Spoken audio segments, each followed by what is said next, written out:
여러분 안녕하세요. 한보람입니다. 여러분 혹시 회피형 인간이라고 들어보셨어요? 특히나 코로나19 이후에 이 회피형 인간이 많아지고 있다고 하더라고요. 회피형 인간은 말 그대로 혼자 있는 게 더 편한 사람들, 그리고 상처받기 싫어서 친밀한 관계를 맺지 않거나 또는 책임지는 것이 무서워서 새로운 도전을 하지 않는 사람들을 말합니다. 어떻게 보면 조금은 이기적이고 사회성이 부족한 건 아닌가라고 생각할 수도 있겠지만 하지만 이런 사람들은 그 누구보다도 애정이 필요한 사람일 수도 있습니다. 혹시 여러분들이 회피형 인간이신가요? 아니면 지금 딱 떠오르는 회피형 인간이 있으신가요?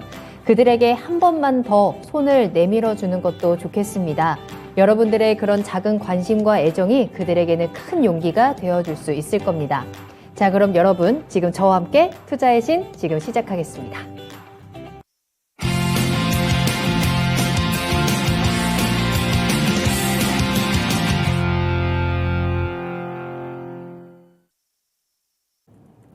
여러분 안녕하세요. 투자의 신에 오신 여러분을 환영합니다. 토마토TV의 투자의 신과 함께 여러분을 투자의 신의 길로 인도해 드리는 시간 투자의 신 목요일 1부 시작하겠습니다. 박준현 운용형님과 함께 할게요. 안녕하십니까? 네, 안녕하십니까?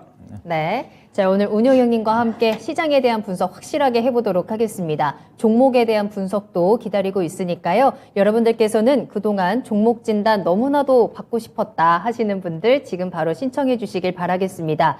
유튜브와 전화 상담을 통해서 함께 하실 수 있는데요. 먼저 유튜브에 토마토 증권통 검색하고 들어오셔서 실시간 채팅창에 종목 상담 신청 남겨주시면 되겠습니다. 글 올려주실 때는 종목명, 매수가 비중 요 세 가지 꼭 같이 남겨주셔야 하고요. 구체적으로 어떤 것들이 궁금한지 그리고 매수 문의도 함께 남겨주시면 그에 대한 전략들 체크해 보도록 할게요.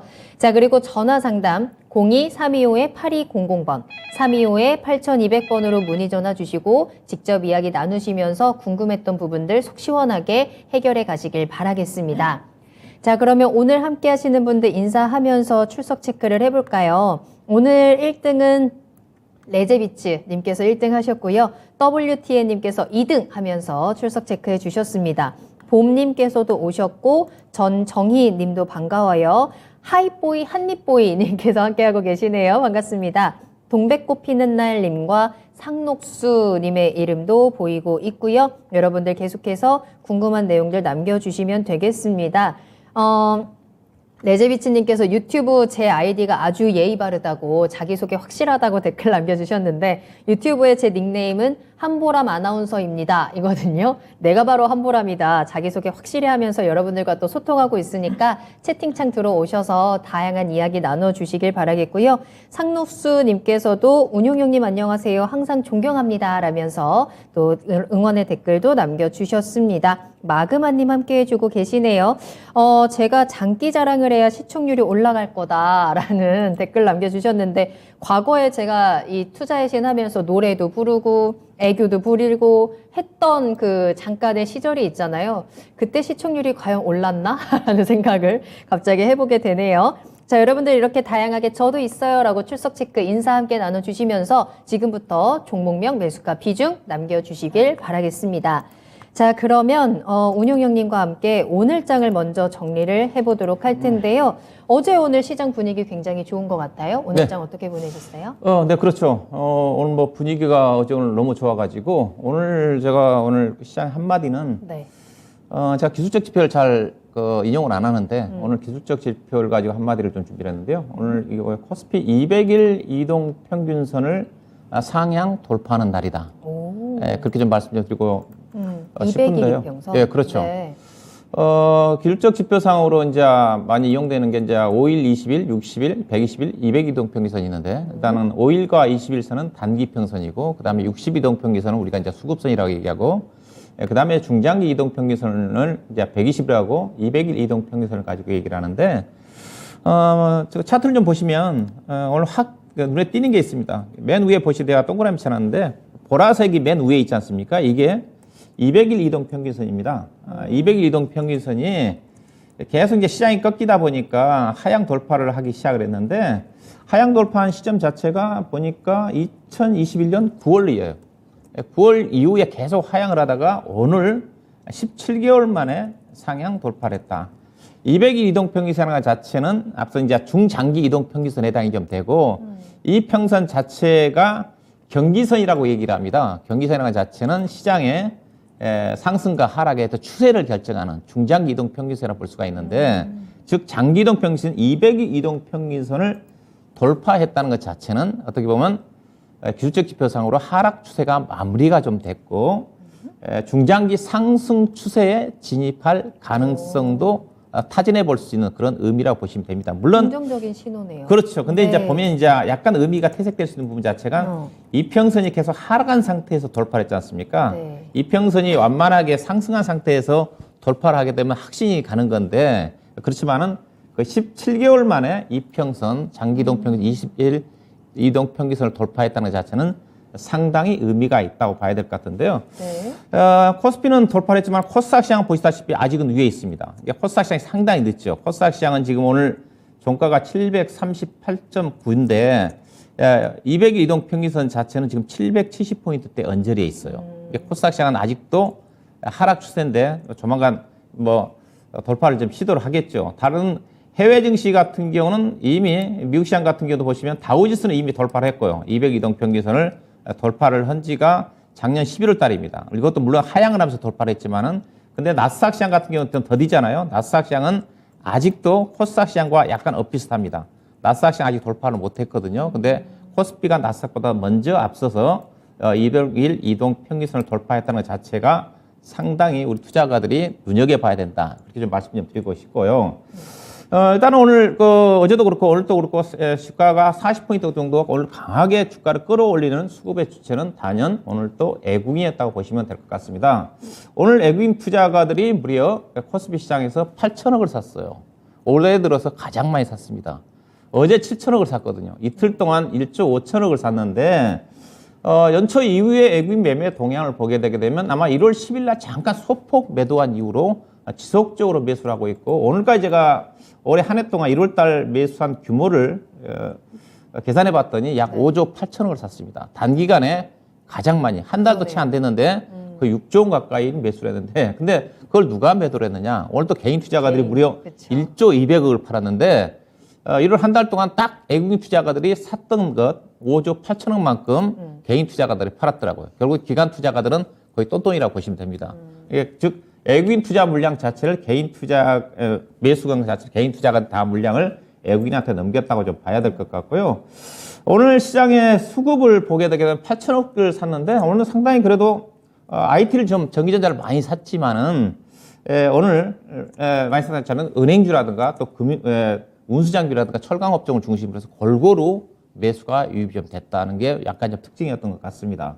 오늘 시장에서 지수 상승을 이끌었던 섹터 자체는 딱 두 개 섹터가 집중했다 보시면 될 것 같아요. 2차 전지와 그다음에 자동차 업종이라 봐야 될 것 같은데 2차 전지는 LG에너지 솔루션이 좀 주가를 이끌었고 어제 이제 테슬라가 장나고 실적 발표했지 않습니까? 실적이 견조하게 좀 나왔던 부분에다가 포스코 케미칼이 2차 전지 상승을 좀 주도를 했는데 포스코 케미칼이 미국의 양극재 수출과 관련된 특허와 관련해가지고 정부의 허가를 받았던 부분 자체가 포스코 케미칼의 최근 실적 전망치가 상당히 안 좋았거든요. 그런 실적의 부정적인 영향을 제로로서 강하게 끌고 올렸다고 봐야 될 것 같고, 그 다음에 오늘 현대차가 실적을 발표했는데 사상 작년도 최대 실적의 실적을 좀 발표를 했다. 그다음 실적도 예상 실적을 상회한 실적이 나오면서 현대차가 상승을 하면서 전반적인 지수 상승을 이끌었다고 그렇게 좀 정리를 해볼 수 있을 것 같습니다. 네.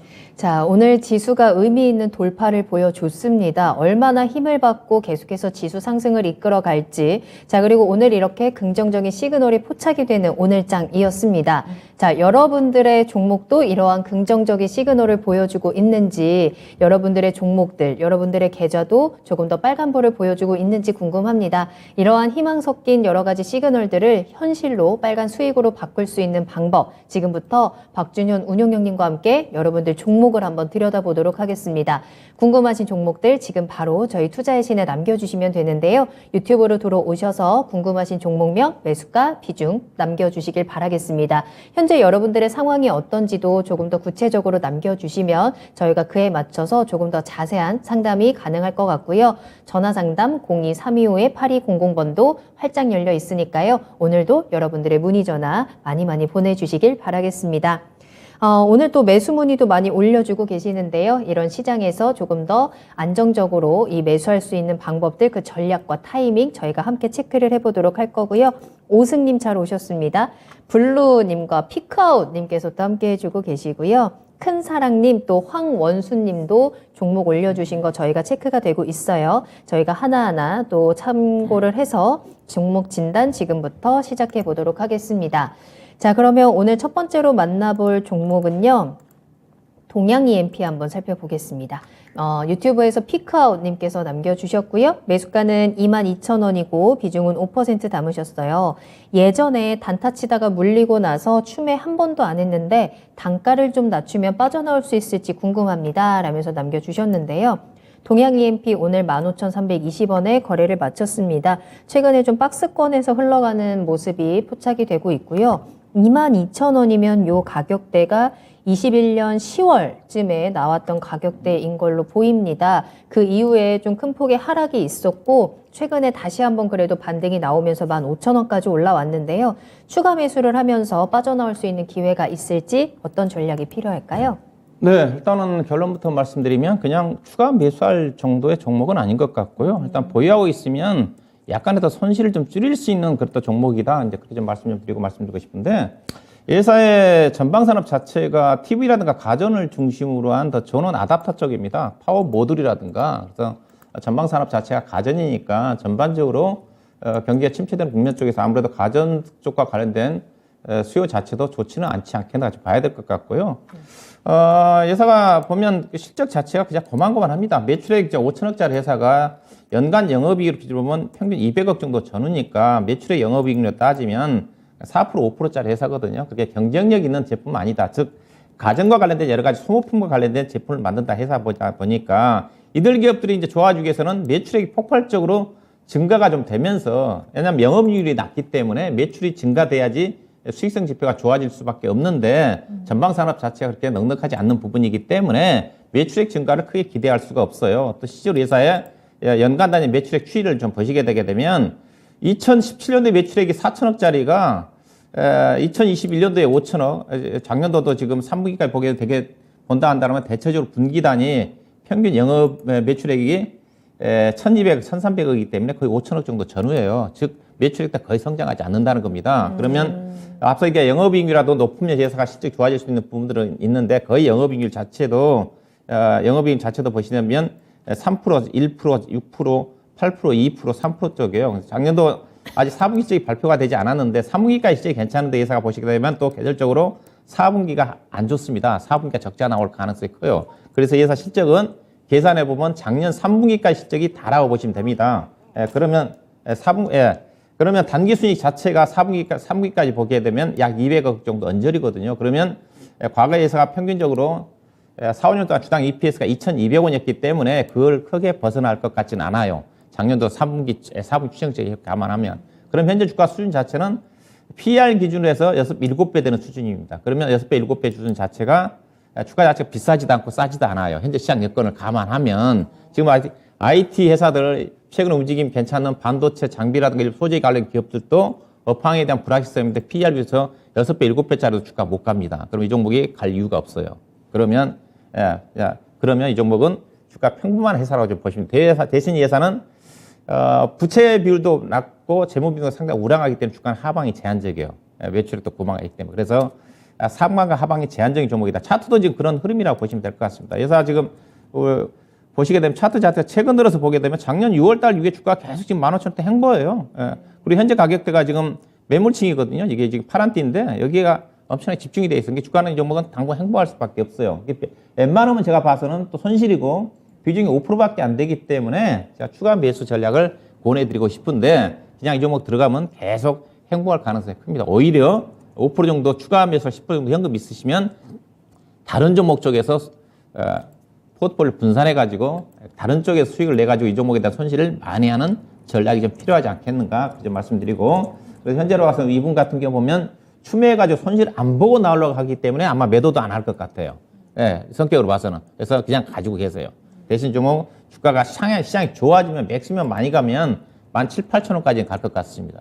그래서 현재가 15,000원대 300원에 사봐야 상당히 오랜 동안 행보 내지는 소폭 상승할 수밖에 없어요. 그래서 보유하시고 보유한 주식은 22,000원대까지 힘들고 18,000원대까지 기다리면 올 수가 있는 주식인데 현재로 봐서는 행보할 가능성이 크다. 그냥 보유 관점이고 보유현금은 다른 쪽에서 수익의 기회를 찾아보는 전략이 필요하다. 이렇게 보시면 될 것 같습니다.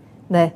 자, 오늘의 첫 번째 종목 동양 EMP 살펴드렸는데요. 추가 매수는 하지 말고 조금 더 기다려보자. 보유 의견 함께 전해드렸습니다. 오랫동안 현재 구간에서 좀 멈춰 있을 가능성이 있어 보이고요. 시장이 회복이 되면 조금 더 반등의 가능성은 있습니다. 그때 다시 한번 매도 타이밍 기회를 잡아보시면 되겠습니다. 18,000원 정도 말씀해 주셨거든요. 일단은 조금 더 기다림의 시간을 한번 보내보시고 그 사이에 다른 종목들도 한번 눈여겨보시면 좋을 것 같네요. 자, 이렇게 박준현 운용형님과 함께 여러분들 종목 상담 또 빠르게 진행이 되고 있습니다. 궁금하신 종목들 지금 바로 투자의 신에 보내주시면 되겠고요. 궁금하신 종목명, 매수가 비중, 자 그리고 매수하고 싶으신 종목들도 매수 문의 함께 남겨주시길 바라겠습니다. 전화 상담 또 활짝 열려 있으니까요. 02-325-8200번으로도 문의 전화 계속해서 보내주시길 바랄게요. 오늘 정말 또 운용형님과 함께하는 날 종목 진단도 참 많이 올라옵니다. 또 다양한 섹터에서 다양한 정보들 많이 올라오는 날이라 조금 더 빠르게 저희 한번 다양한 정보들 만나보도록 할게요. 그 사이에 건강이님께서 박준현 운용형님이다 너무 좋아 라는 댓글 남겨주셨고요. 은하수님과 TTJ님, 설아님, 벙벙님 모두 반갑습니다. 호두빵님 오늘도 오셨네요. 건병래님의 이름까지 확인이 되고 있어요. 자, 그러면 다음 상담 또 빠르게 만나봅니다. 가온미디어 한번 살펴볼 거고요. 큰사랑님께서 남겨주셨습니다. 가온미디어 매수가는 8,230원입니다. 비중은 10% 가지고 계시고 목표가 10,000원 보고 조금 더 들고 가도 괜찮을까요? 진단 부탁드려요 라고 하셨어요. 가온미디어가 최근 요 며칠의 요 차트만 보더라도 굉장히 변동성이 컸습니다. 하락을 했다가 다음날 또 바로 8% 넘게 급등을 하기도 하고요. 오늘 같은 장에서도 이 종목은 좀 빠지면서 하락을 해서 8,070원에 오늘 거래를 마쳤거든요. 자, 이렇게 좀 큰 변동성을 보여주면서도 그래도 아직까지는 우상향하는 흐름들 좀 보여주고 있어서 10,000원까지 목표가 보고 계신 상황입니다. 가능성 어떻게 보세요? 예, 이 종목이 이제 최근에 움직인 것 자체가 아마 메타버스 관련, XR 관련 쪽으로 아마 테마로 분리가 되면서 있을 겁니다. 본래 이제 가온미디어는 본업 자체는 옛날에 보면 제가 알기로는 셋톱박스 관련 회사였어요. 근데 이제 그 관련 쪽과 관련해가지고 최근에는 여러 가지 콘텐츠와 관련해가지고 OTT 관련 서비스라든가 이쪽의 회사가 사업 다각화를 좀 추진하다 아마 최근에 최대 주주도 좀 바뀌었을 겁니다. 바뀌어서 그래서 최근에 XR 관련 종목도 상당히 움직임이 괜찮은데 오늘 종목들이 다 많이 장 초반에 강세를 이기지 못하고 다 밀려버렸거든요. 그래서 이 종목도 보시면 오늘 그런 영향 때문에 오늘 이제 음봉이 나왔다고 봐야 될 것 같은데 일단은 이거는 저도 이제 XR 관련 쪽과 관련해가지고 올해 지금 상반기 빠르면 상반기 내에 애플이 XR 기기를 출시할 거나 전망 때문에 다시 지금 관련 종목들이 꿈틀거리고 있거든요. 본래 작년 12월 달에 애플이 XR 기기 출시를 올해 하반기 정도로 연기한다는 전망이 있었었는데 최근 들어 나온 내용으로 봐서는 올해 상반기 정도에 출시를 염두에 좀 두고 있다. 그래서 일부에서는 상반기 출시를 한다면 미리 관련 부품 회사들한테 부품 생산과 관련해 가지고 일부 언질이 좀 들어갔지 않았겠느냐 그렇다 전망도 나오고 있어요. 이게 생각보다 좀 빨라지는 것 같고요. 아마 XR 기기 자체는 이제 본격적으로 애플이 좀 참여함에 따라 가지고 아마 삼성전자는 아마 내년도에 본격적 출시가 좀 될 겁니다. 그래서 관련 어떤 이슈는 아직도 살아있다고 좀 보시면 돼요. 근데 가온미디어가 관련해가지고 XR 기기와 관련해가지고 이 종목이 좀 수혜를 좀 받을까? 저는 그건 아니라고 봐요. 왜냐하면 예상 본래 이제 실적 기업의 실적들이 안 좋으면 어떤 주가를 앞서 이제 최대 주주도 받겠다고 그랬지 않습니까? 약간 주가를 부양하기 위해서 그런 어떤 사업 목적에 넣으면서 주가를 부양하는 경우가 많은데 예사 실적 자체는 지금 하향이거든요. 예사가 2021년도 같은 경우는 이익 영업이익 284억 나오면서 거의 아마 최대 시점까지 나오면서 상당히 괜찮았어요. 근데 작년도 이제 실적을 보게 되게 되면 3분기까지 영업이익 자체가 지금 100억대가 다 넘은 상태거든요. 4분기 실적도 크게 기대할 게 없는 부분이기 때문에 2021년도에 비하면 실적 자체가 거의 반토막으로 줄어들었어요. 줄어들었고 예사가 또 부채 비율이 계속 올라가고 있습니다. 부채 비율이 2021년도에 보시게 되면 현재 예상 부채 비율이 100% 정도 되는 수준이거든요. 그리고 앞서 내가 영업이익률을 동양 EMP 때도 얘기했지만 예산 매출은 6천억인데 영업이익이 이익률이 더 낮아요. 그래서 제품에 대한 경쟁력 자체가 크지는 않아요.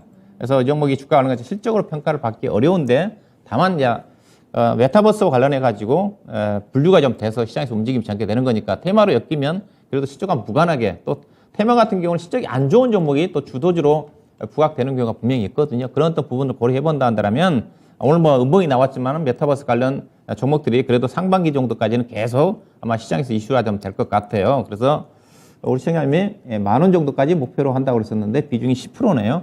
오늘 약간 저 주가 좀 떨어지고 약간 손실 구간에 진입을 했는데 아마 21평선 아래로 내려가지는 않을 것 같습니다. 현재 20평선이 돌아서고 있는 쪽이 20평선에서 지금 7,400원대이기 때문에 여기는 이탈할 것 같지는 않아요. 그렇지만은 주가가 의미 있게 주가가 올라갈 수 있는 그런 어떤 부분들은 아니니까 만약에 상반기 때 애플이 출시가 가시해야 되는 시점에서는 어느 정도 좀 매도를 좀 해야 되겠죠. 그래서 충분히 10,000원까지는 쉽지는 않는다 한다 하더라도 10,000원씩 한다 하더라도 아마 9,800원에서 9,500원 정도까지는 목표 수익을 염두에 두시고 대응은 좀 가능하지 않겠는가. 그래서 10,000원 근처 정도 9,500원 정도를 테마가 이슈가 되는 시점까지 가져가는 전략은 가능하지 않겠는가 그렇게 좀 보시면 될 것 같습니다. 메타버스 이 테마 바람을 함께 탔습니다. 그러면서 주가도 여러 가지 움직임을 보여주고 있는데 이 메타버스라는 모멘텀이 아직 시장에서 그 불길이 사라지지 않았고 그의 영향으로 이 종목도 조금 더 움직일 가능성은 있습니다. 목표가 10,000원 보셨는데요. 조금만 낮출까요? 한 9,500원 정도에서는 우리 수익 실현 한번 해보는 그 전략들 참고해 보시면 좋을 것 같네요. 자, 계속해서 박준현 운용형님과 함께하고 있고요. 여러분들의 이야기 계속해서 들려주시길 바라겠습니다. 어떤 종목 가지고 계시는지, 어떤 종목이 내 속을 좀 썩이고 있는지, 아니면 수익을 잘 주고 있는 이 종목, 이 수익을 어떻게 하면 지킬 수 있는지 지금 저희한테 보내주시고 그에 대한 전략들, 전망들 확인하시길 바라겠습니다. 유튜브 그리고 전화상담 02325-8200번 활짝 열려 있으니까요. 지금 바로 전화 주시길 바라겠습니다.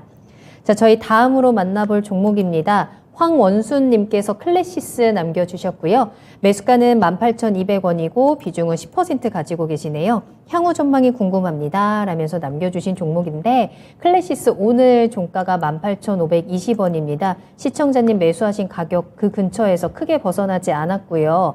이 종목의 지금 차트를 보니까 11월에 한번 급등을 했던 이 차트 모습이 보이는데 아마 이때가 3분기 실적 발표하면서 어닝 서프라이즈가 나오면서 이 종목이 크게 급등을 했습니다. 그 이후에는 계속해서 좀 박스권에서 횡보하는 모습도 나타나고 있는데요. 4분기 실적 발표와 함께 앞으로의 전망 어떻게 체크할 수 있을지 클래시스 분석해 볼까요? 예, 클래시스는 저도 관심 갖고 있는 쪽이 의료기기라고 얘기하는 쪽인데 요즘 의료기기 쪽에서 가장 잘 나가는 것 자체가 임플란트 쪽입니다. 오스테 임플란트가 뭐 이제 공개 매수 이슈까지 육박이 좀 됐지만 덴티움을 중심으로 해서 그다음에 이제 클래시스는 의료기기 쪽에서 고주파와 관련해 가지고 치료기 쪽이에요. 그다음에 약간 이제 화장품 쪽에 매출 비중이 있는데 거의 다 화장품 쪽에 매출 비중이 많지는 않고요. 그래서 고주파 의료기기를 중심으로 해가지고 이 사례가 작년도부터 실적이 급성장을 하고 있는 회사라고 좀 보시면 될 것 같은데 회사가 시가총액이 지금 주가는 18,000원이지만 1조 원이 넘어요.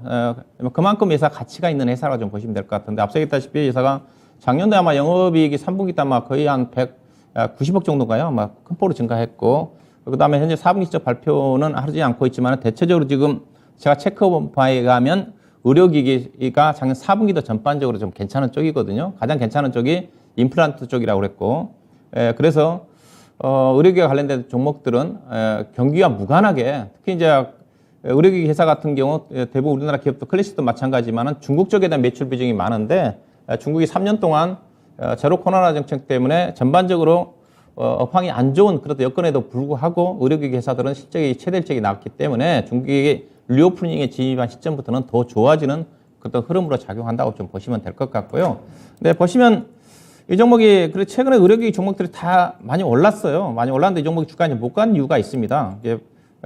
실적은 보면 2020년도에 400억, 그 다음에 2021년도에 500억, 작년도 683억을 예상하고 있고 올해 지금 884억을 예상하고 있으니까 계속 우상향을 해요. 근데 이제 주가가 앞서서 좀 더디게 간 이유 자체가 밸류 자체가 좀 상대적으로 높습니다.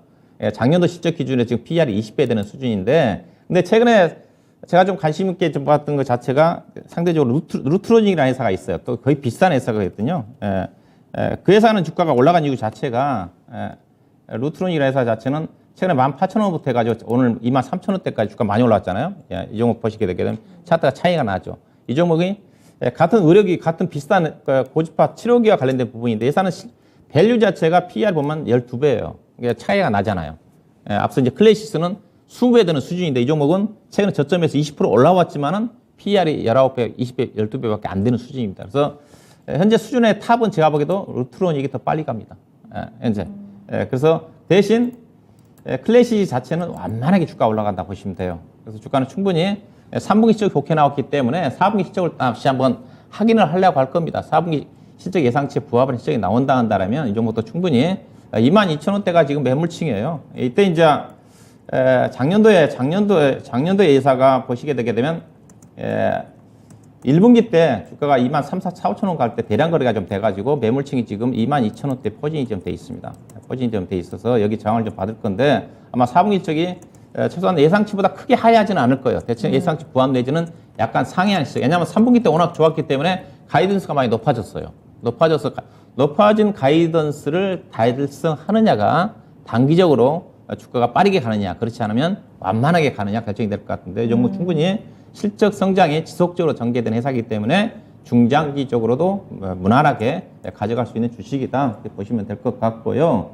18,200원이니까 뭐 거의 뭐 현재 가격대에서 좀 사셨네요. 충분히 기술적으로 22,000원대 강력한 저항선이니까 22,000원 정도까지는 충분히 보유해도 되는 주식이다. 약간 눌림목이 나온다 한다면 추가 매수도 가능한 주식이다. 그래서 22,000원까지 가져가는 전략 가능할 것 같습니다. 네, 실적을 좀 주목할 수 있는 종목이라고 할 수 있겠습니다. 차트는 주가는 계속해서 꾸준히 좀 위쪽으로 향할 것으로 봐주셨고요. 일단 4분기 실적을 한 번 더 확인하신 후에 그 속도와 방향성에 따라서 대응을 하시면 될 것 같아요. 일단 1차적으로 목표가 22,000원까지 체크해 드렸으니까요. 참고해 보시고 수익도 꼭 챙겨가시길 바라겠습니다. 자, 계속해서 상담 이어가겠습니다. 저희 전화 상담 유튜브 계속해서 활짝 열려 있고요. 지금 이 시간 또 많은 분들이 채팅창 들어오셔서 다양한 이야기들 나눠주고 계시거든요. 오늘 하루 좀 힘들었다 싶으신 분들께서도 지금 채팅창 들어오셔서 다양한 응원과 위로의 메시지 함께 나눠주시길 바라겠고 종목 남겨주시면 조금 더 힐링할 수 있는 방법들. 우리가 가장 큰 힐링은 내 종목이 수익 나는 게 가장 큰 힐링 아니겠습니까? 그 방법들 함께 찾아보도록 할 테니까요. 종목명, 매수가, 비중 남겨주시길 바라겠습니다. 오늘 현재 뭉게구름님도 함께 해주고 계시고요. 상상님, 또 블루스톤김님 오늘도 오셨어요. 서당계 1년차님 살짝 늦으셨는데 그래도 출석 체크 함께 하겠습니다. 알베로또님, 김반장님, 또 청계산님께서도 함께 해주고 계시거든요. 모두 반갑습니다. 이 늦은 시간 함께 하시는 만큼 좋은 정보들 많이 받아가시길 바랄게요. 자, 다음으로 만나볼 종목입니다. 하이보이 한립보이 님께서 비나텍 올려주셨고요. 41,500원 매수가 그리고 15%의 비중 가지고 계시네요. 수소 관련주 진단 부탁드려요 라고 남겨주셨는데 전문가 운영형님 어떠세요? 네, 그렇죠. 수소 연료 전지 관련 종목입니다. 저도 수소 쪽에서는 제가 작년도까지 수소 관련 종목들은 테마로 봐라. 왜냐하면 실적이 따라주기가 쉽진 않다. 그래서 2차 전지를 사라. 제가 그렇게 했던 쪽인데 올해부터는 이제 수소 연료 관련 종목들도 서서히 이제 실적들이 가시화됩니다. 그래서 조금 이제 관심을 가져볼 때가 좀 됐어요. 그 중에서 관심을 가져볼 수 있는 주식이 연료전지 관련 종목 실적이 따라주는 주식이 비나텍이라는 회사예요. 회사가 수소 연료전지와 관련해서 핵심 부품 역할을 하고 있는 슈퍼 캐퍼시티와 관련된 쪽에 글로벌 경쟁력을 가지고 있는 회사입니다. 작년도에 아마 영업이익이 아마 100억이 넘어가면서 실적이 따라주는 회사고 올해는 아마 140, 50억 정도 좀 날 거예요.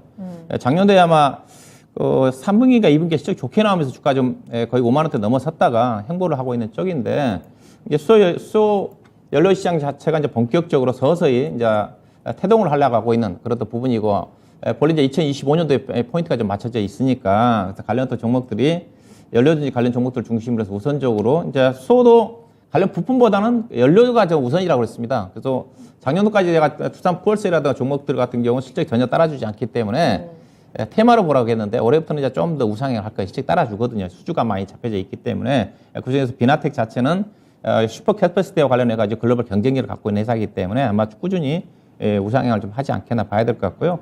현재 올해 예상 작년도 PER 기준에서 아마 25배, 올해는 20배 정도까지 떨어집니다. 다른 종목들에 비해서는 싸죠. 현재 두산 푸얼셀 같은 경우는 거의 뭐 적자 수준의 회사인데 지금 시가총액이 지금 거의 아마 2조 원 이상 평가를 받고 있는 회사로 돼 있기 때문에 현재 비나텍은 현재 시가총액 자체가 지금 2천억밖에 안 되거든요. 그래서 좀 가져갈 필요가 있습니다.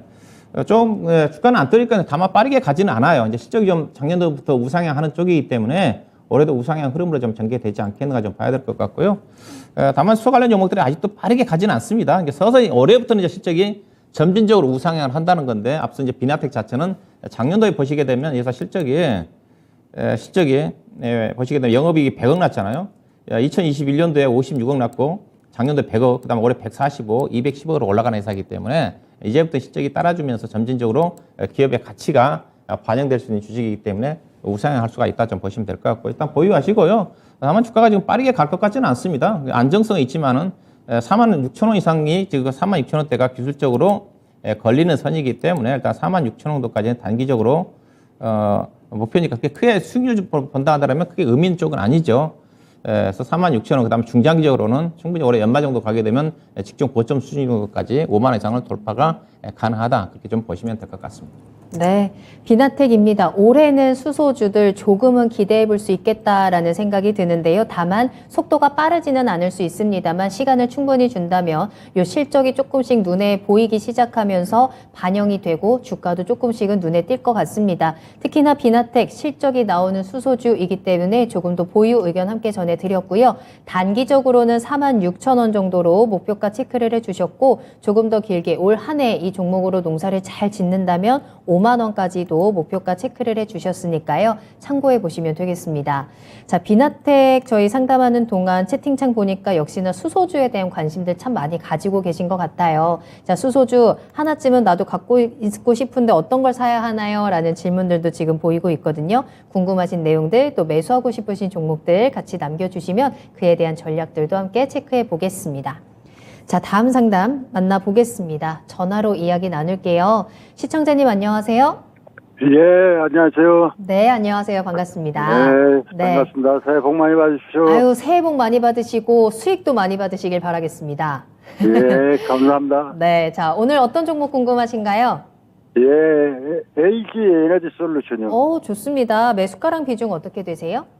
47만 6천 원에 17%. 오, 오늘 이 급등에 좀 쏠쏠하게 수익을 좀 보셨겠는데요. 오늘 예. 이제 50만 원 뚫고 드디어 올라왔는데 어떤 점이 가장 궁금하세요? 예, 이걸 장기로 가져가려야 하나. 장기로 가지고 간다고 샀거든요. 네. 그런데 어떻게 해야 하나 여쭤보려고요. 그럼 매수는 언제쯤 하신 거예요, 시청자님? 매수요? 네. 한 일주일 정도 됐나요? 그러셨구나. 알겠습니다. 이 종목 길게 들고 가도 되는지 아니면 요 수익을 지금 빠르게 좀 단기로 챙겨야 되는지 한번 그 전략들 확인해 볼게요. 운용형님과 예. 이야기 나눠보세요. 예. 네, 안녕하세요. 예, 안녕하십니까. 새해 복 많이 받으십시오. 예, 새해 복 많이 받으세요. 고맙습니다. 예. 네. 오늘 뭐 주가가 좀 올라와서 예. 본래 목표 주가를 얼마 정도 보고 사셨어요? 이 장기로 들고 가려고 해요. 장기로. 계속 예. 장기라는 것 자체가 1년, 2년 정도 보시는 건가요, 그러면? 예. 예, 그래요. 일단은 오늘 이제 LG 에너지 솔루션이 올라간 이유. 일단 요즘 시장 자체가 참 주가 예측하기 쉽지 않습니다. LG 에너지 솔루션 지금 당장 본다면 이제 1월 달 들어서 500 이슈가 내일부터잖아요. 27일부터. 내일부터인데 오늘부터 떴다는 거죠. 예. 일단은 그 다음에 또 LG 에너지 솔루션이 최근에 악재가 나왔던 것 자체가 북미 쪽에서 GM과 사공장 합작법인 설립 자체가 무산이 됐어요. 취소가 됐거든요. 그래서 아마 GM이 아마 삼성 SDI하고 합작하지 않겠는가 하는 그런 또 전망도 있었거든요. 근데 일단은 LG 에너지션과 제 사공장 합작이 결렬이 됐다. 근데 이제 결렬 부분 자체가 악재로 해석된 게 아니라 LG 에너지 솔루션 입장에 본다면 지금 2030년도까지 수주 물량이 쌓여 있기 때문에 그냥 아마 물량 확보 차원에서 GM이 다른 파트너를 좀 구한 게 아닌가 그런 또 전망도 있어요. 그래서 그 부분은 해소가 됐다고 볼 수가 있을 것 같은데 가장 중요한 것 자체가 수급적인 이슈와 관련해 가지고 작년도 예사가 1월 27일 날 상장됐기 때문에 우리 사주 물량이 내일 한 810만 주 가까이가 될 겁니다. 우리 사주가 직원들을 대상으로 해서 당시 한 9,500명을 대상으로 해가지고 약 800주 정도 해가지고 배정이 됐으니까 우리 사주는 1년이 지나면 이제 팔 수가 있지 않습니까? 그래서 내일 우리 사주 물량이 이제 본격적으로 좀 출회가 좀 될 거다. 이제 그런 또 전망들이 있었잖아요. 최근 이제 우리 사주 배정 받은 사람들이 은행에서 대출 받아서 우리 사주 금액을 납입을 했는데 금리도 많이 올랐기 때문에 주가도 또 30만 원을 받았잖아요. 30만 원을 받아서 지금 주당 오늘 20만 7천 정도 이익이니까 1인당 평균 뭐 거의 뭐 2억 원 가까이 이익이니까 직원들 입장에서 보면 엄청난 이익이죠. 그래서 아마 팔지 않겠는가 이제 그러다 전망이 있었었어요. 그럼에도 불구하고 지금 당일도 아닌데 오늘부터 주가를 좀 끌어올렸다는 거죠. 올랐다는 것 자체가. 그렇다고 예사가 오늘 이제 확정 실적이 발표가 되면 됐는데 일단은 이미 이제 실적 자체는 이제 영업이익 기준으로 해가지고 발표가 좀 되고 쇼크가 실적이 좀 나왔고 그럼에도 주가가 좀 오늘 갔는데 오늘 좀 보면 이제 수급적으로 보게 되게 되면 기관 투자가들이 많이 샀어요. 시우마주 샀는데 근데 이제 이 종목이 현재 유통 물량이 없습니다. 우리 사주 물량까지 감안한다 하더라도 이 회사에 현재 지금 81% 정도가 물려 있어요. 묶여 있어요. 이게 시장에서 거래되는 것 자체는 20% 정도 좀 되는데 이 회사 시가총액이 지금 2위잖아요. 2위이다 보니까 기관 투자가들도 지수 인덱스 차원에서 다 편입을 할 거고요. 그다음에 외국 투자가들도 기본적으로 2차 전지 배터리 기업의 글로벌 1위 기업이기 때문에 당연히 편입을 할 겁니다. 유통 물량이 없어요. 그런 수급적 이슈가 가장 중요한 부분이었는데 일단 이게 유통 물량이 많지 않은 상태에서 우리 사주 물량 800만 주 나와봐야 충분히 기관이라든가 외국 투자가들이 편입을 해야 될 물량들이 있기 때문에 그런 어떤 부분들이 주가를 끌어올린 게 아닌가 그렇게 봐야 될 것 같고요. 그 다음에 2차 전지 부분 자체는 앞서 얘기했다시피 지금 수주 잔고가 지금 배터리 3사가 당초에 한 700조 원인데 지금 2030년도까지 거의 1000조 원 정도까지 수주 잔고 미리 잡혀져 있다는 거거든요. 그래서 실적 성장은 2030년도까지 거의 확실하다고 좀 보시면 돼요. 문제는 이제 밸류인데 이 종목을 얘기를 할 때 이게 밸류인데 현재 시가총액 오늘 날짜로 120조 원이거든요. 그리고 오늘 단기 순이익이 발표가 되면서 9천억대 정도밖에 이익이 안 났고, 그 다음에 내년도 이제 1조 6천억, 2조 3천억이지 않습니까? 1조 3천억인데, 시장에서는 지금 배터리 회사 부분에 대한 최근에 테슬라가 가격을 따라온 시키면서 2차 전지 배터리 부분도 관련 부분 자체도 가격 하락 압력으로 작용하지 않겠는가 그런 전망도 있습니다. 그래서 이익률 자체가 떨어질 거다. 근데 이런 악재가 다 나왔음에도 불구하고 주가가 올라갔다는 것 자체가 상당히 의미가 있는 게 아닌가 생각이 좀 되는데 문제는 앞서 얘기했다시피 테슬라가 최근에 주가가 떨어지면서 PER이 몇 배까지 떨어지냐면 20배까지 떨어졌습니다. 20배까지. 원래 테슬라가 PER 기준으로 200배까지 갔거든요. 주가 실적이 좋아지면서 주가가 떨어지다 보니까 PER 기준으로 20배인데 LG 에너지 솔루션이 이제 PER이 지금 올해 실적 기준으로 본다 한다면 올해 추정식 본다 한다면 거의 70배입니다.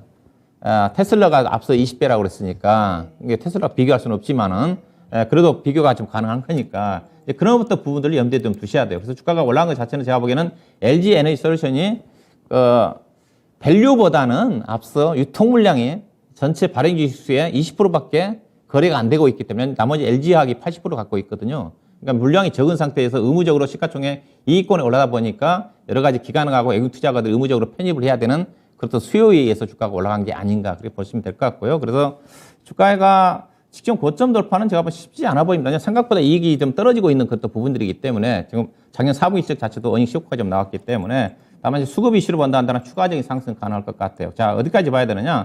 제가 지난번에 이거 60만 원 돌파할 때 어느 시청자님이 1년 전에 사가지고 이거 주가 상당히 고생했다고 그래가지고 1년 동안 고생을 했는데 수익을 가격까지 왔는데 팔아야 될지 고민한다고 그래서 제가 60만 원대 팔라겠던 가격대가 잠깐 찍고 62만 원까지 갔었거든요. 근데 이거는 돌파가 쉽지는 않을 겁니다. 일단은 현재로 봐서는 56만 원 정도까지는 아마 상승 여력이 있어 보여요. 근데 여기서 가더라도 아마 상당히 쉬어갈 것 같고요. 그래서 오히려 이제 우리 시청자 1년, 2년을 본다 하더라도 물론 장기 투자 가능하겠죠. 그렇지만은 현재 주가 수준으로 봐서는 이 정도에서 팔고 그리고 난 다음에 다른 쪽으로 한번 기회도 좀 노려보는 전략도 필요하지 않겠는가 봐야 될 것 같은데 매출 비중이 몇 프로 정도 되죠? 17%. 17% 정도요. 일단은 개인적으로 전략 자체는 장기 투자보다는 현재 시장 자체가 이미 지금 최소한 현재 시장 자체는 지금 LG 에너지 솔루션 시장 전망은 2027년도까지 나와 있거든요. 2027년도까지 길게 보면 나와 있는 쪽인데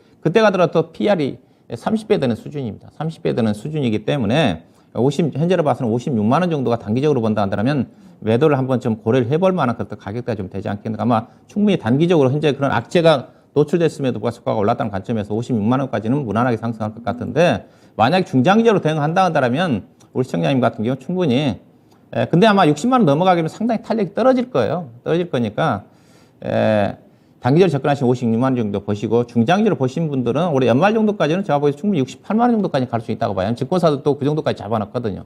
중장기 올해 연말까지 본다 한다면 68만 원, 단기적으로 보면 56만 원 정도가 차익을 실현할 수 있는 그것도 적정한 가격이 좀 되지 않겠나 봐야 될 것 같습니다. 네. 자, 시청자님 LG 에너지 솔루션 진단 도와드렸습니다. 일단 목표가를 56만 원으로 일단 1차적으로 세워드리면서 56만 원 가격대에서는 수익을 좀 실현해보자라는 의견 함께 전해드렸거든요. 도움이 좀 예. 되셨을까요? 예, 감사합니다. 네, 수익 넉넉하게 보시고요. 또 건강하게 다음에 또 연락 주세요. 예, 감사합니다. 네, 감사합니다. 수고하십시오. 네. 자, LG 에너지 솔루션 진단 도와드렸어요. 여러분들 전화 주시길 바라겠습니다. 이렇게 기분 좋은 이야기, 또 조금 더 자세한 이야기들 함께 나눠볼 수 있으니까요. 02-325-8200번 계속해서 전화 주시면 될 것 같아요. 저희 채팅창 잠깐 보겠습니다. 하이보이 한입보이님, 앞서서 우리 비나텍 올려주셨던 분이죠. 수소주 날아가라! 라는 댓글 남겨주셨는데 정말 수소주는 날아가기를 저도 함께 좀 응원을 해보도록 하겠습니다. 자, 여러 가지 우려가 조금씩 완화되고 있고요. 시장도 긍정적으로 조금씩 꿈틀대고 있습니다. 외국인 수급도 좀 긍정적으로 돌아오는 상황에서 지금 또 많은 시장의 주체자들이 주목하고 있는 건 바로 실적이 아닐까 싶은데요. 4분기 실적 시즌 우리가 어디에 포인트를 두고 어떤 대응 전략을 짜야 되는지 잠시 후에 또 미니 강의를 통해서 자세한 정보들 들어볼 테니까요. 여러분들 끝까지 집중해 주시길 바라겠고요. 궁금하신 종목들도 남겨주시면 되겠습니다. 자, 그럼 다음 상담 이어가 볼까요? 이번에는 알베로또님께서 남겨주신 종목으로 이어가겠습니다. 삼성 엔지니어링 남겨주셨는데요. 매수하신 가격 24,000원입니다. 비중은 15%. 중동 진출 기대감으로 매수했습니다. 1년 후 목표가를 알 수 있을까요? 라고 남겨주셨는데 어떻게 보시나요? 예, 뭐, 일단 삼성 엔지니어링은 이제 건설 쪽이지만 해외 쪽에 기반을 좀 두고 있는 회사니까 최근에 국내 부동산 시장 위축에서 약간 좀 벗어났다고 또 볼 수가 있죠. 그렇지만은 건설업종에 포함이 돼 있으니까 아무래도 국내 주요 건설사들, 국내 주택 비중이 많은 건설사들 중심으로 해서 관련 업종과 비교를 안 할 수가 없거든요. 그래서 관련 또 종목들이 불확실성 때문에 지금 현대건설이라든가 GS건설이라든가 뭐 관련 또 종목들이 워낙 지금 저평가를 받고 있기 때문에 삼성 엔지니어링이 추가적으로 올라갈 수 있는 그런 부분들이 없어요. 그러니까 상대적으로 해외 쪽에 기반을 두고 있기 때문에 그래도 부동산 경기의 어떤 영향권에서 벗어나 있지만은 그렇다고 해서 해외 쪽에서 삼성 엔지니어링이 작년도 이제 삼성 엔지니어링을 포함해가지고 해외 건설에 쪽 주로 가고 있는 현대건설이라든가 GS건설이라든가 관련 종목 수주를 보게 되면 그렇게 의미 있는 수주가 없어요. 작년도에 특히 같은 경우는 작년도 유가가 거의 뭐 120불 정도까지 WTI가 올라갔지 않습니까? 그런 강세 국면에도 불구하고 오히려 중동 쪽에서 수주는 당초에 예상했던 것보다 수주가 작년도에 목표 달성을 못했어요. 대부분 건설사들이. 그러면 올해도 물론 유가나 어느 정도 강세를 좀 보이겠지만은 중동 쪽에서 최근 들어서 중동 쪽에 뭐 네옴시티라든가 여러 가지 재료가 노출되고 있지만은 관련 쪽에 수주를 기대하기는 좀 쉽지는 않습니다. 국내 업체들이 경쟁력도 좀 많이 떨어져 있는 그런 부분들이기 때문에 그래서 삼성 엔지니어링도 또 올해도 해외 중동 쪽의 수주에 대한 기대감 자체가 상대적으로 다른 여타 건설업체에 비해서 유리한 여건에 있지만은 실적으로 평가를 받기는 쉽지는 않고요. 왜냐하면 삼성 엔지니어링이 현재 PER 기준에서 거의 9배, 10배 되는 수준이거든요. 현재 지금 국내 건설사들 현대건설을 제외하고 GS건설이라든가 뭐 대림이 ENC라든가 뭐 관련 종목들 대우건설이라든가 PER이 지금 4배, 5배거든요. 근데 이 종목 10배니까 그러면 이 종목이 다른 것들을 세워놓고 뭐 12배, 13배 정도 가기가 쉽지는 않은 거죠. 오히려 이제 국내 건설사들, 대형 건설사들이 이제 약간 이제 불확실성이 완화가 되면 그들 종목들이 불확실성이 완화가 되면서 주가가 빠르게 올라갈 수가 있거든요. 그 종목들이 좀 올라오면서 앞으로 안정성이 어느 정도 올라와야지 삼성 엔지니어링이 상대적으로 좀 이제 싸워지면서 주가가 올라갈 수가 있거든요. 그래서 주가는 떨어지지는 않잖아요. 일단 현재 보면 삼성 엔지니어링 주가는 실적이 좀 따라주고 있기 때문에 또 불확실성 부분 자체가 상대적으로 없기 때문에 상대적으로 상당히 견조한 움직임이라고 보시면 될 것 같아요. 위로 올라가기도 어려울 것 같습니다. 그래서 이 종목은 리스크도 제한적이고요. 또 위로 올라가기도 상당히 쉽지 않다. 그러니까 가격 메리트가 요즘 시장 자체가 낙폭과대잖아요. 낙폭과대, 실적이 안 좋더라도. 근데 이 낙폭과대도 아니에요. 그렇다고 이 회사가 실적 자체는 완만하지만 뚜렷하게 좋아지는 쪽은 아니거든요. 실적은 이제 좋아지고 있는 쪽이지만은 그래서 상승과 하락이 제한적인 그랬던 부분들이기 때문에 24,000원에 15% 사셨네요. 현재 가격대. 그래서 일단 보유하시면 될 것 같아요. 그래서 일단은 직전 고점은 넘기기 좀 어려워 보여요. 현재로 봐서는 하반기 정도 가야 될 겁니다. 그래서 27,000원 정도가 기술적으로 장선이니까 현재 가격대에서 일단 보유하시고 제발 이평선 자체는 조금 이제 우상향하는 쪽이니까 하락은 제한적이니까 27,000원 정도를 목표로 해서 추가 매수는 하지 마시고 그 목표 가격, 1년 후 목표 가격이라고 있었는데요. 네. 1년 후 목표 가격, 일단 하반기 정도까지 보세요. 하반기 정도까지 보게 되면 그 정도 될 겁니다. 28,000원. 작년 2021년도 9월 달에 가격된 가격대가 28,000원이고, 그 이후로도 보면 이 종목이 계속 그 가격대 자체가 28,000원대 저항이에요. 이게 28,000원이지 않습니까? 이게 28,000원이고, 이때도 잠깐 28,000원 올라갔다 밀리고, 이번에도 여기도 27,000원, 8,000원 저점이 낮아지고 있잖아요. 그럼 28,000원에서 저항을 받을 수밖에 없어요. 그래서 28,000원 정도 현재 봐서는 현실적인 예사 또 밸류를 본다 하더라도 28,000원 가게 되면 PER이 11배, 12배거든요. 그게 적정한 매도 목표가가 되지 않게 봐야 될 것 같습니다. 네. 상승도 하락도 제한적인 움직임이 예상이 되고요. 28,000원을 목표로 보유 의견 함께 전해드렸습니다. 자, 이렇게 박준현 운용형님과 함께 여러분들 종목 진단 또 알차게 채워봤고요. 궁금하신 내용들 계속 남겨주시면 저희 투자의 신 2부에서도 계속해서 종목 진단 진행해 보도록 하겠습니다. 자, 그럼 지금부터는 미니 강의 시작합니다. 앞서 예고해 드린 대로 오늘의 주제는 실적입니다. 실적과 관련한 박준현 운용형님의 미니 강의 지금 바로 시작할게요. 예, 자, 오늘 미니 강의 주제는 실적은 영원한 테마다. 그런 주제를 가지고 말씀 좀 드리고 싶은데요. 자, 미국도 그렇고 국내 기업들도 현재 지금 작년 4분기 실적 발표가 시장에 좀 주목을 좀 받고 있습니다. 미국에 관련 기업들은 지금 실적 발표 시즌에 상당히 실적에 따라 변동성이 심하죠. 근데 우리나라 기업들은 실적이 그렇게 중요하게 반영되지는 않아요. 특히 4분기 실적이기 때문에 4분기보다는 올해 전망치가 중요한 부분이 있기는 한데, 그렇지만은 실적이라는 자체가 영원하게 기업의 재무제표에 반영되는 부분이기 때문에 당장은 반영되지 않는다 한다 하더라도 결국은 중장기적으로 기업의 가치를 결정하는 부분이기 때문에 신경을 좀 써야 되지 않겠나 봐야 될 것 같은데, 현재 국내 기업도 실적 발표가 본격화 좀 되는데 정말로 역대급의 어닝 쇼크인 것 같습니다. 현재까지 발표된 기업들을 보게 되게 되면 제가 실적을 2000년도 이후에 계속 제가 엑셀로 작업을 통해서 계속 실적 때마다 체크를 하는데, 원래 4분기가 실적이 항상 안 좋거든요. 일회성 비용들을 많이 반영하는 부분도 있기는 하지만 올해 특히나 그런 것 같다. 자, 표를 좀 보시게 되게 되면 현재까지 발표된 기업들 많이 발표하지는 않았습니다. 근데 얼마나 쇼크냐면 먼저 이제 삼성전자, LG전자 다 알고 계시겠죠. 물론 시장의 가이던스 대비해서 삼성전자 37.4%, 영업이익 기준입니다. LG전자는 84%, 그 다음에 LG에너지솔루션 얘기했죠. 주가는 올라가고 있지만은 52% 가이던스. 그 다음에 현대건설 거의 50%대, 코스모신소재 71% 예상치보다 하이였다는 거죠. 그 다음에 포스코홀딩스는 5,800억 흑자인데 3,700억 54억 적자 났어요. 적자 났고, LG노텍 어제 발표했죠. 삼성전기 어제 발표했죠. 두 종목 LG노텍 59.4%, 삼성전기 가이던스 대비해서 29%, 그 다음에 오늘 발표된 삼성 SDI는 그나마 6.2%만 양호한 거예요. 예상치 않아요. 그 다음에 에코프로 PM 예상치 대비해서 약 20% 정도 하해. 그 다음에 오늘 눈에 띈 게 현대차죠. 현대차가 유일하게 빨간불입니다. 예상치 대비해서. 이 정도로, 그 다음에 오늘 막판에 나중에 발표된 미래에셋 대우증권이 발표를 했는데, 가이던스가, 영업이익이 그렇죠. 1878억인데, 901억이니까 거의 반토막이에요. 반토막입니다. 이 정도라는 겁니다. 이 정도라는데, 근데 미국의 기업들은 실적 어떠냐? 현재까지 미국의 기업들 S&P 기업 기준 해가지고 전체 500개 중에 한 19%가 발표가 됐는데 68%가 예상 실적 상회했다고 하더라고요. 너무 차이가 나죠. 너무 차이가 납니다.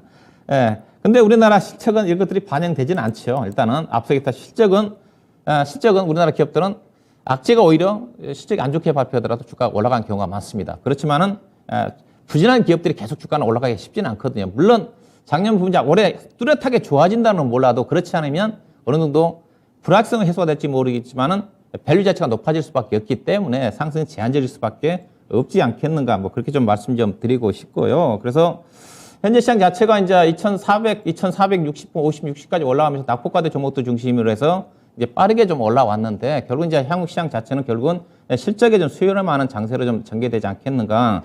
실적 호전 종목들 중심으로 해가지고 차별화되는 그런 흐름이 전개될 가능성이 크기 때문에 거기에 좀 초점을 좀 맞추면서 지금은 낙폭 과대보다 실적에 집중하는 그런 전략이 필요하지 않게 봐야 될 것 같은데, 전반적으로 앞서 봤다시피 현재 실적들이 좋은 업종들이 거의 없습니다.